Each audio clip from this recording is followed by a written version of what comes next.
Hello, hello. Hiya. Okay, we're live.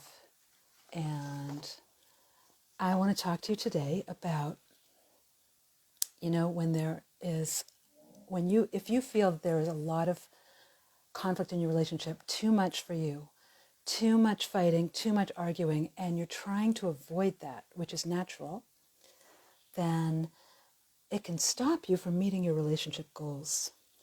We all have goals in our relationships, whether it's being loving, giving of ourselves. It could be being strong or firm. It could be setting an example for someone or being close. We have goals for our relationship, and if we are avoiding saying things because it sometimes leads to conflict, then it's very hard to meet those goals. So if you feel that you're in a situation where whatever you say, it just escalates,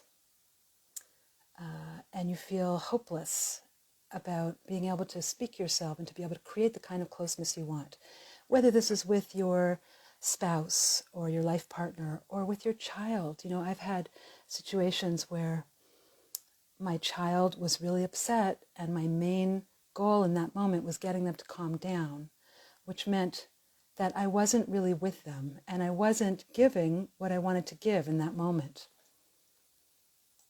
So it could be a situation like that. It could be somebody who gets upset around you and you just withdraw.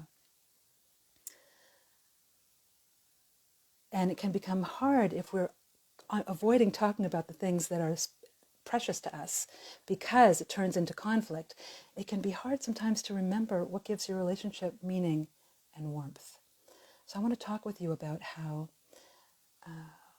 when you learn to hold on to your calm during fights and arguments, and when you use the tips in the freebie that's in my bio, which is listening and nodding, and I go into it a lot more there, when you know that you'll be okay during fights and arguments, and that you can handle yourself, and that you can handle whatever the other person is doing, and also whatever you're doing, knowing that you're not going to be perfect, and knowing that it's not going to ruin your whole day, that it won't trigger you as often to behaving in ways that you don't want to behave.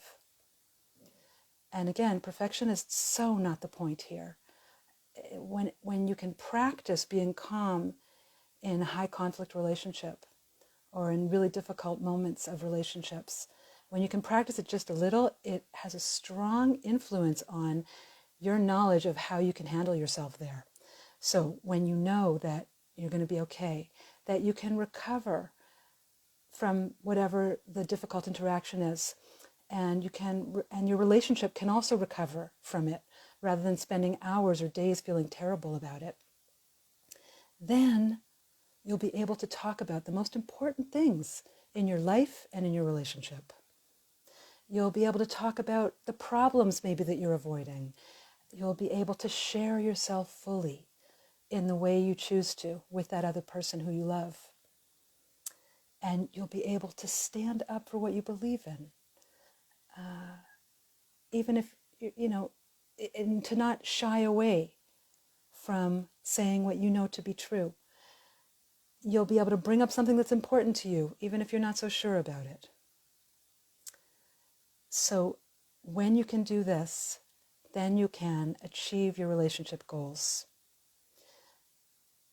To love better, to be real, to express our whole selves, whatever way you choose, to say what you want to say.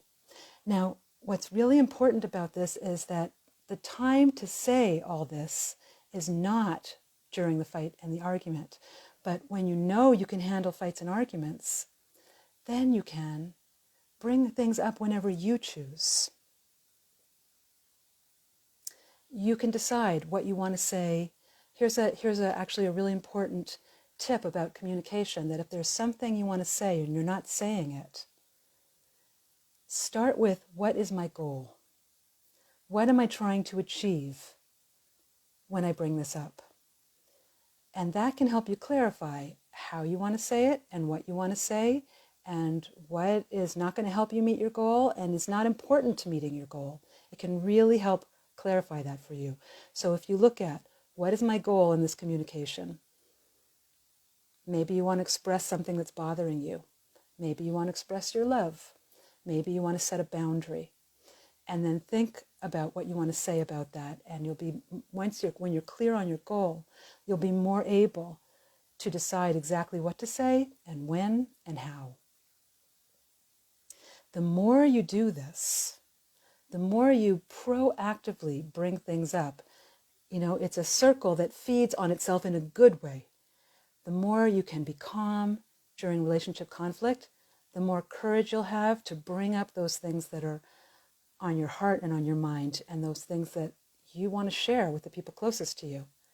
The more you bring up those things, often what happens is that then there is less conflict.